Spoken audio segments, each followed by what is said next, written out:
I used to wonder if mindset really mattered. I thought that success was all about talent and skill set, but I came to realize that someone who is great at what they do can quickly be bypassed by someone who is less talented but more confident. Remember this, confidence attracts, but unbelief repels.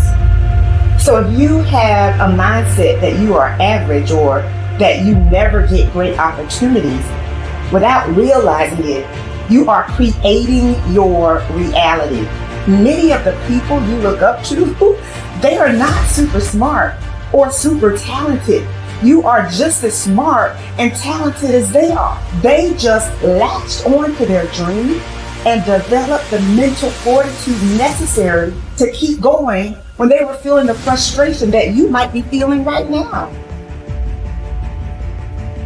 A belief can create the disease as much as a belief can create the healing. And I go, so the significance of this is profound because nobody talks about the negative belief. And I go, negative beliefs are powerful. It's called nocebo, as you mentioned. And as I said, they can cause any disease and they can kill you. Just because you believe you're going to die, you can die just from the belief.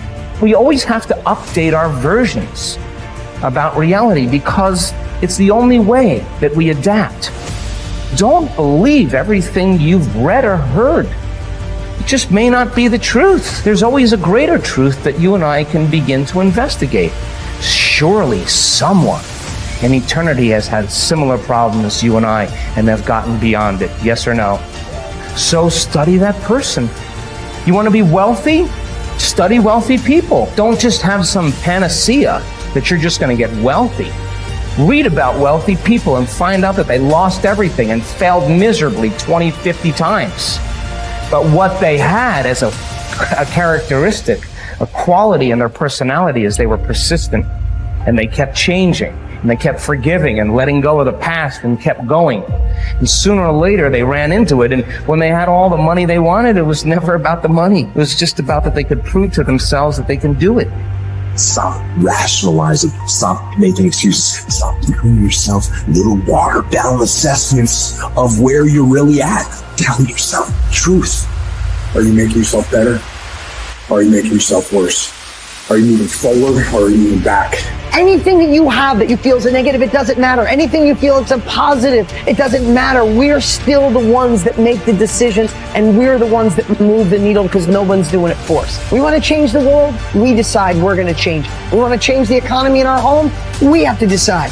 We want to change the amount of time we spend with family or live into our true purpose or be the woman or God or man God designed us to be. No one else is doing it for us. But what we can do is what you're doing. Gain capabilities from people who've already been there. Be a part of a group bigger than yourself.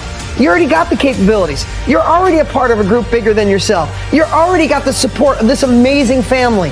I think true behavior change is identity change. And it's this shifting of your self-image, your beliefs, or the way you look at yourself. Because it's one thing to say that I want this, and something very different to say I am this. So people walk around with beliefs like that all the time. I'm not a language learner. I'm not good at math. I'm terrible with directions. I'm not good at remembering someone's name. Yeah. And once you have those type of, once you adopt that identity, it becomes very easy to just reinforce that over and over again. And so these three levels that you mentioned, outcomes, process, and identity, all three matter, but I think the key is that you want the direction of change to be in the right way, the right arrow. So if you start with the outcomes, if you start with the result, then you're like, oh, I really want this thing, and here's my plan for getting it. And most people just never think about the identity that comes underneath that. Like they think, I want to lose weight or I want to be skinny, and if I follow this diet, then I'll be skinny. And then they don't really give any thought to the beliefs behind their behavior. But if you start the other way around, if you start at the identity, you say, all right, who's the type of person that could lose weight? Well, maybe it's the type of person who doesn't miss workouts. Then you start with that identity. You say, okay, I want to become the type of person who doesn't miss workouts. Here are the habits I need to build. And then whatever results come, just come naturally. So most people focus on the results and build a plan and let the identity come naturally, but that rarely works because their beliefs like conflict with your actions. But if you start with the identity and build the habits to reinforce that, then the results just come on their own. You are quite capable, and I don't even know what you earn, but I do know this. You can turn your annual income into a monthly income. You're very capable of doing that. Now, you may think that I'm exaggerating. You can't exaggerate when you start talking about the potential of a human being. Stop and take a look at the way we communicate today. I remember when I was a kid when I saw the first television set. If anybody had told me at that time it was black and white, it was snow, and somebody would appear on the screen and they'd go away again, if somebody had said, listen, in your lifetime, you'll be able to put one on your wrist. Self-contained in living color. Somebody can shoot something going on the other side of the world. You can watch the Olympics on your wrist. You'd have thought they were right out of their mind, but all that's going on. In fact, that's nothing today compared to what we're capable of doing. You stick a little camera on our computer and look at the other person and talk to them anywhere in the world. Doesn't even cost you a nickel. Are we moving ahead? I think we're moving ahead at a rapid rate. But I'm going to tell you something. The people that are taking this there are not letting the paradigm stop them. And I don't want you to let the paradigm stop you. I want you to stop and think of where you're going and what you're doing. And when you go to break out of the paradigm, it's because you're using a bigger idea than what you're conditioned to. Now remember I said that conditioning is cause you to feel comfortable? It's only when you go to change the conditioning that you feel the discomfort. And when you get emotionally involved with it, you can be thinking of the change until you internalize it, nothing happens. But the second you internalize it, everything goes haywire. Why? You're dealing with the central nervous system. You're messing with the paradigm. You've heard the saying, habits die hard. Well, you put 1,000,000 of them together and see what happens. Yet it's like a wall, and you bounce off that wall, and you'll go back and live in your conformed or state of bondage and justify why you should stay there. Don't let that happen. Absolutely refuse to let that happen.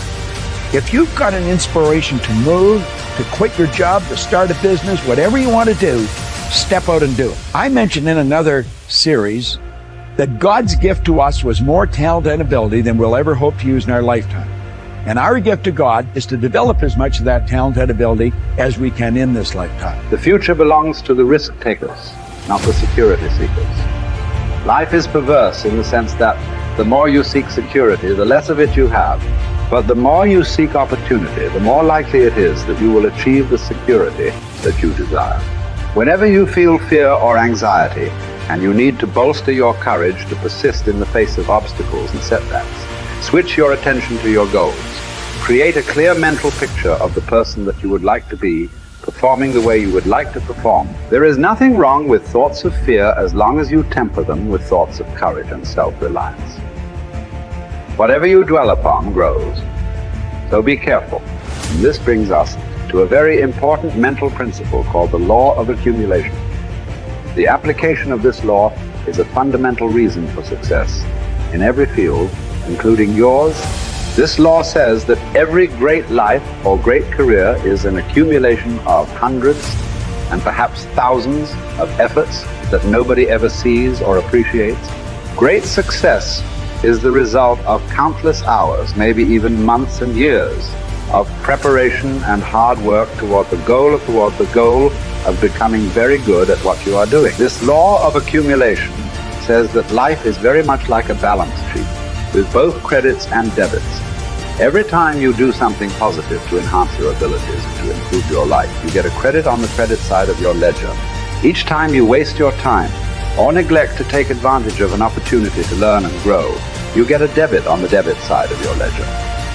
Here's the key. Everything counts. Everything that you do or fail to do is written down and totaled up on your balance sheet. Everything that you do or fail to do counts in some way. Nothing is neutral. Everything is either moving you toward a better life or moving you away from it. Everything counts. A successful, happy, self-confident person is an individual who has consciously and deliberately built up a lot of credits on his or her balance sheet. An unhappy, negative, or insecure person is a person who has a lot of debits on his or her balance sheet, because the only things that count are your actions. It seems that every positive and constructive action you engage in adds up and increases your levels of self-confidence, self-esteem. The law of incremental improvement, perhaps the most important corollary of the law of accumulation, is what is called the law of incremental improvement. This is really the law that explains how you move from wherever you are to the top of your field. This is the law that explains all great success in America or anywhere else in the world. This law simply states that a person becomes good at his or her chosen field by improving incrementally, continuously, over a long period of time.